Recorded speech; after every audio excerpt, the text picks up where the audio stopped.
Hello, this is Mr. Henry, and welcome to lesson 13.1. In this chapter, we're talking about probability. So this lesson is entitled, How do I find the probability of an event? For the Get the Goof today, I have a writing prompt. For 3 minutes, I want you to write down everything you know about probability. So pause the video, give yourself 3 minutes, write down everything you know. When you're ready to continue, hit play, and we'll go through some things together. Okay? Hopefully you had time to do some of that. So some of the things you should have said would be things like probability is the chance of something happening. You might have talked about some different types of probability, simple probability, theoretical probability. You might have talked about how things like a coin have 2 outcomes, a dice has 6 outcomes. A lot of probability problems use a spinner. Those are some different things that you could have said. All right. Now, we've got a couple vocabulary words here. The first of them is an outcome. An outcome is a possible result of an experiment. So if you do an experiment, say, for example, rolling a dice, an outcome is one of those things that could happen. So on a dice, it'd be a 1, 2, 3, 4, 5, or 6. An event is an outcome or a collection of outcomes. So, for example, an event might be the rolling of the dice. Or a collection of them would be if you rolled the dice and then flipped a coin and then spun a spinner, all of those together make one event.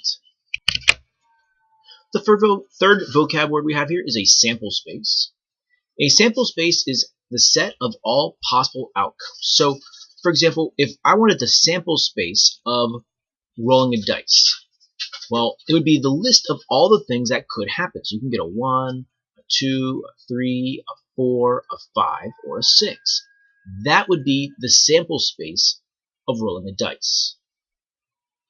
And the last vocab word we have here is the probability of an event.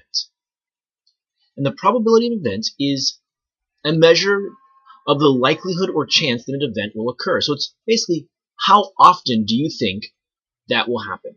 It's not really a thinking question. It's how often will that happen? So if you're flipping a coin, how often will you get heads? How often will you get tails? If you're rolling a dice, how often will you get each of the sides? That's probability. Now we have 2 formulas here as well. So the first formula says, for theoretical probability, it's the number of favorable outcomes over the number of total outcomes. So when you talk about favorable outcomes, that's the thing you want to have happen. So if you're talking about, for example, what's the probability of rolling a 3 on a dice? Well, the thing you want to have happen is the 3. And the bottom is total. It's how many things could happen. So if you're talking about, again, the probability of rolling a 3 on a dice, the thing you want is a 3. Well, how many ways is that going to happen? On a dice, there's only one. There's only one side on a dice that has a 3. Total sides on a dice, there's 6. So the thing you wanted, there's only one chance of that happening out of a total of 6. Experimental probability is pretty much the same thing, except you're talking about in an experiment. So it's based off an experiment. How many times did the thing you want to have happen, out of how many total trials, out of how many total attempts? So I actually use the same formula. This is my abbreviated formula for probability. The thing you want to have happen over total. But it comes down to these two are pretty much the same idea. So let's see how that works. Now the first thing we're actually going to do is we're going to be finding a sample space. A sample space, we said, was a list of all the possible things that could happen. So here we have, the question says, how many possible outcomes are there if you flip a coin and roll a dice? So this is what we're looking for. How many possible outcomes if you flip a coin and roll a dice? Okay. Now, the way I do this is I use something called the counting principle. I have it here listed in the title. It's the counting principle. The way this counting principle works is you find out how many possibilities there are for the first event. So for the coin, there are 2 possible outcomes, heads or tails. For the second event, for the dice, there are 6 possible outcomes. And then you multiply them together. The counting principle says you take all the possibilities of the first times all the possibilities of the second, and if there's a third and a fourth and a fifth, you'd multiply and multiply and multiply, and that gives you the total number of possible outcomes here is 12. There's 12 possible things that could happen. Now, it wants us to make a list. All right? So my list would be, I can get tails 1, tails 2, that's tails on the coin, 1 on the dice. Tails on the coin, 2 on the dice. Tails 3, tails 4, tails 5, tails 6. So that's all the possibilities if I would have got tails on my coin. Now, if I got heads on the coin, well, heads 1, heads 2, heads 3, heads 4, heads 5, and heads 6. This is all 12 possible outcomes. Second question. A bag contains 2 red marbles and 3 green marbles. Okay. How many possible outcomes are there for picking a marble from the bag and flipping a coin? So we want a marble from the bag and we want to pick a coin. Now, we're going to assume that the marbles inside this bag are different. So even though there's 2 red ones, the 2 red ones are 2 different red marbles and 3 different green marbles. Maybe one red one has stripes and the other red one has dots or something. So in this problem, we've got, again, we've got our bag, I guess. We've got a coin. Those are 2 different events. We're picking a marble from the bag and we're flipping a coin. So our 2 events are those.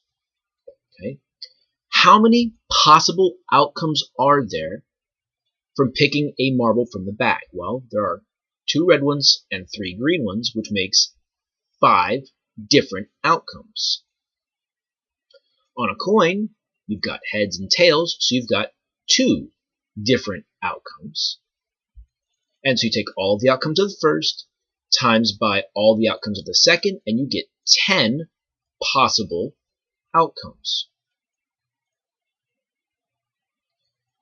So we could get something like, well, the first red marble and tails, the second red 2 and tails, green 1 and tails, green 2 and tails, green 3 and tails. So those are all the tails, and then red 1 heads, red 2 heads, red 3 heads. Ooh, no 3 reds. It's 2. Green 1 heads, green 2 heads, and green 3 heads. So those are my 10 possible outcomes. I've got 2 red marbles, 3 green marbles, heads and tails. Okay?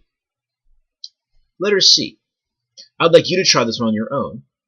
So you're going to, after I read it, you'll pause the video, do it on your own. It says, how many possible outcomes are there for flipping 3 coins? And try to list all possible outcomes. Go ahead, pause the video, do it now. When you're ready to continue, hit play, and we'll go through it together.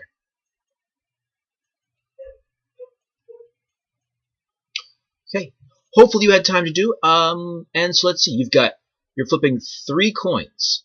Find the possible outcomes. So 3 coins means to me 3 different actions. You've got to flip the first coin, you've got to flip coin number 2, and coin number 3. So you have 3 different actions happening. On your first coin, there's 2 possibilities, heads or tails.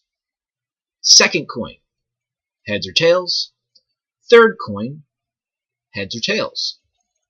So if you multiply and multiply, you get a total of 8 possible outcomes. Now, I'm going to show you how to do this a slightly different way. Instead of just making a list like I have been doing, I'm going to show you another way to show the outcomes, which is called a tree diagram. So the tree diagram works like this. You still have your possibilities. So I'm going to put coin 1, coin 2, coin 3. Those are your 3 events. Now, for your first event, you could get heads or tails. Okay, that's a possibility for coin 1, heads or tails. Then, So let's imagine you flipped the coin and you got heads. For your second event, you could still get heads or tails.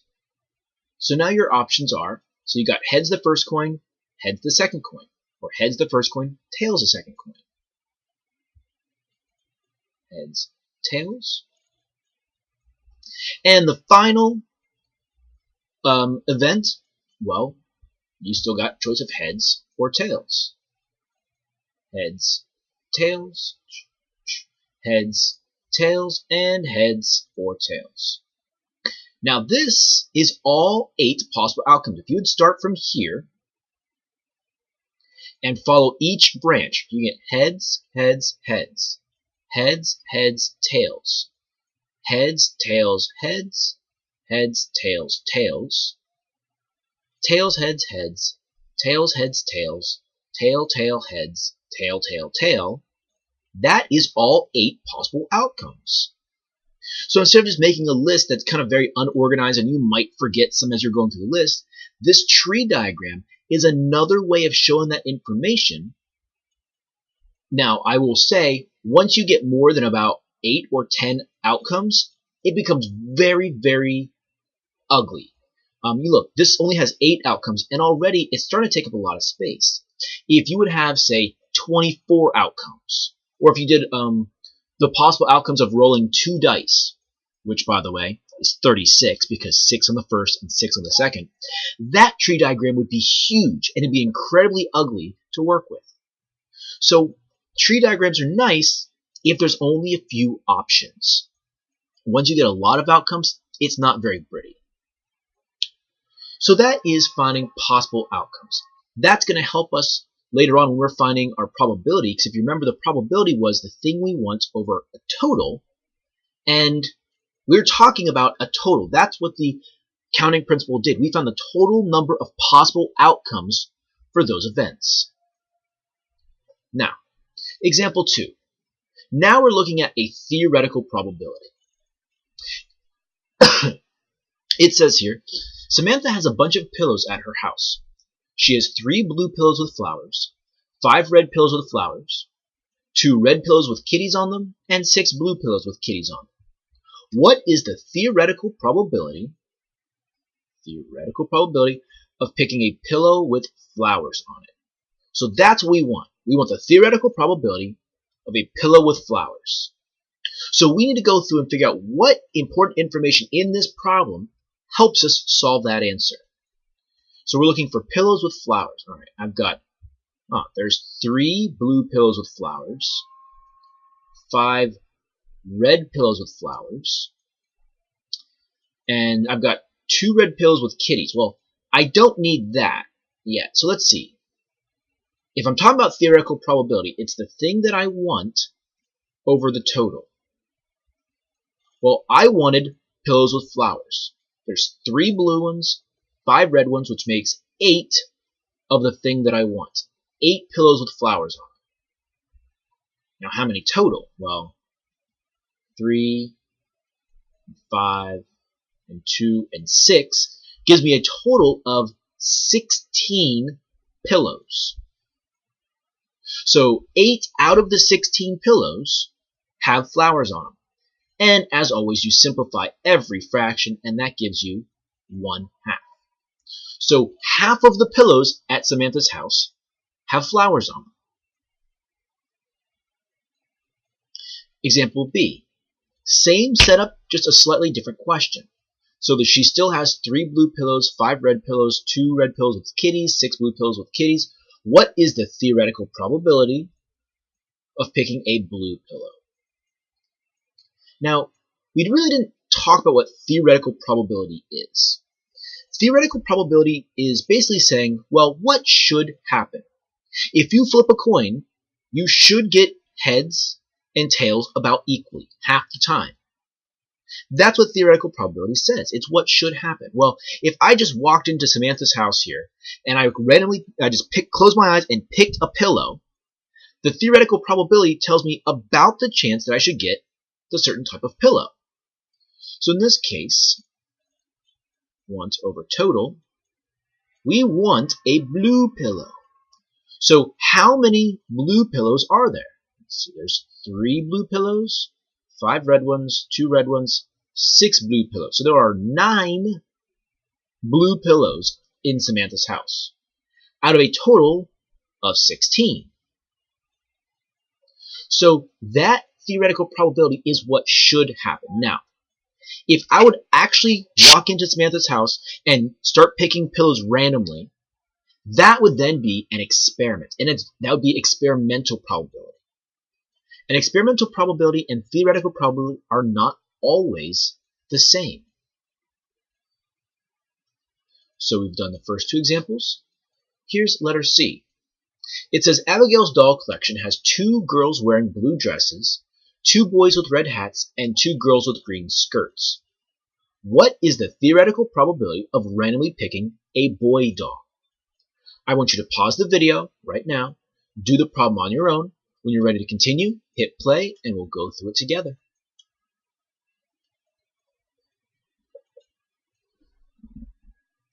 Okay, so hopefully you had time to do. So we're trying to find the probability of picking a boy doll. So from this collection of dolls, what's the chance of getting a boy doll? Well, there are 2 boys, so the thing that I want, there are 2 of them. Out of a total of, well, there's 2 girls here, 2 girls there, so 2, 4, 6 dolls altogether. Simplifying gives me a probability of 1/3. There's a 1/3 chance I pick a boy doll from that collection of dolls.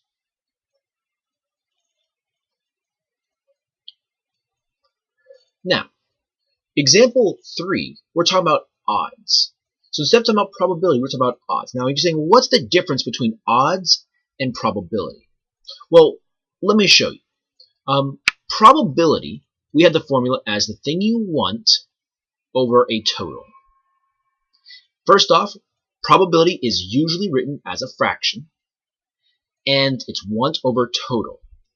Odds, on the other hand, is usually written as a ratio like this. So the thing you want to, using the colon, the thing you want to the other stuff, or the stuff you don't want. That is odds. This is probability. If I were you, someplace I would probably write down those different formulas. Maybe you have one piece of paper, you're going to write down all your formulas for this chapter. There are going to be a bunch of them. So that's the formula that I use for probability. That's the formula I use for odds. So let's see how that plays out in this problem. What are the odds in favor of stopping on green? So now we're talking about odds. So the thing that we want, how many green are there? Well, there's 1 of them. Versus how many things don't we want? Well, we want green, which means we don't want these other 3. So there are 3 things we don't want. If you would compare this to probability, the probability of getting a green would be 1 out of 4, because that would be the total.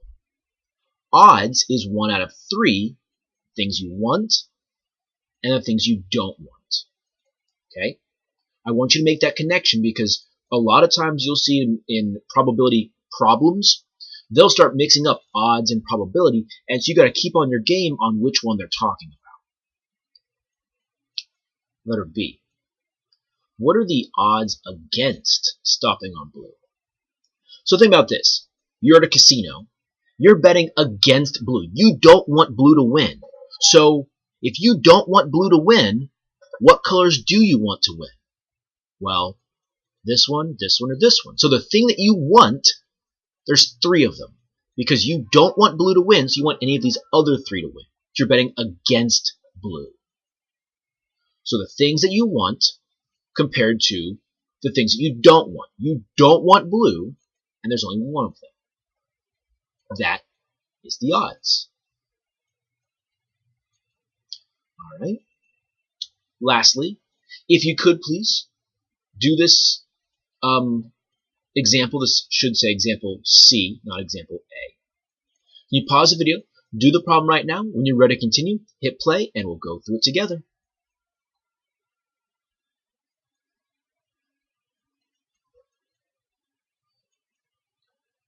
Alright, so it asks us, what are the odds of stopping on a red or blue?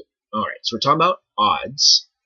We want red or blue, so one of these two. Well, how many are there of the thing that we want? 2. 1, 2, red or blue. Compared to, how many are there of the things that we don't want? Well, we don't want this one and we don't want that one, which means there are 2 of them. Now, just like with probability, you can simplify odds. If you imagine this ratio written up and down like this as a fraction, you could simplify that to 1 over 1. Well, it's the same thing when your ratio is written sideways with the colon. This is still a 1 to 1 chance of stopping on red or blue. So just make sure you are simplifying fractions, you're simplifying your ratios, everything should be simplified. The last thing we got here today is just 2 problems for you to try. Now these are from the textbook on page 845, numbers 4 and 5. The first one is still off that spinner. It says, for which color is the experimental probability of stopping on the color greater than the theoretical probability? So based off this experiment, so somebody ran an experiment, which color is the experimental probability greater than the theoretical? And then number 5 asks, what are the odds in favor of stopping on blue? Go ahead, take your time, do that right now. When you're ready to continue, hit play, and we'll go through it together.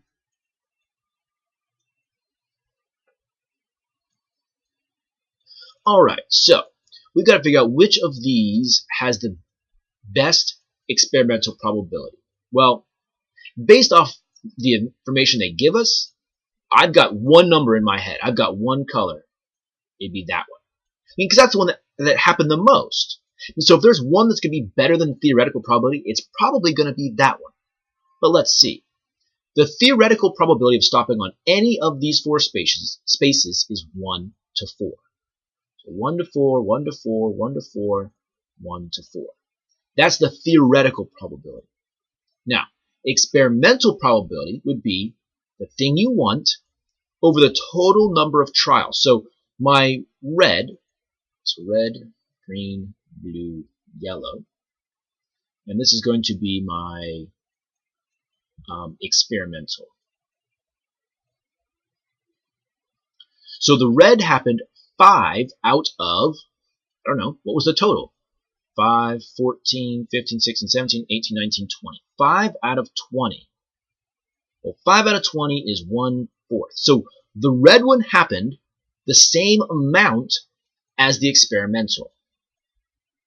Green happened 9 out of 20, which doesn't simplify, but I can tell you what, 9 out of 20 is bigger than 5 out of 20, so this guy is going to be bigger than 1/4.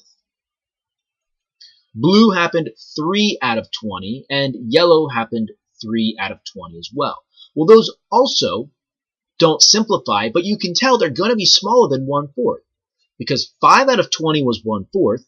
This guy's bigger. These two are smaller. So the one color that happened in experimentally more than theoretically was the green.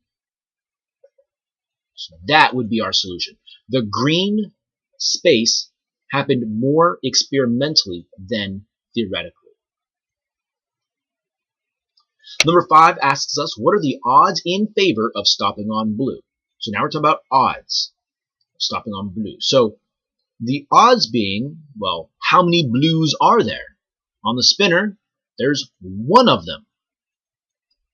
And odds, thing you want versus the things you don't want. Well, how many of the things we don't want are there? Well, we don't want anything that's not blue. So there are 3 things that we don't want. So the probability, the odds of stopping on a blue would be 1 to 3. Last thing here, in the summary box at the bottom of your note sheet, could you please answer this question? How do you find the probability of an event?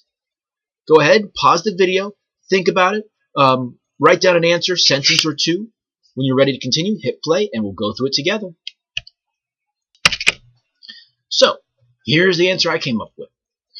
says, how do you find the probability of an event?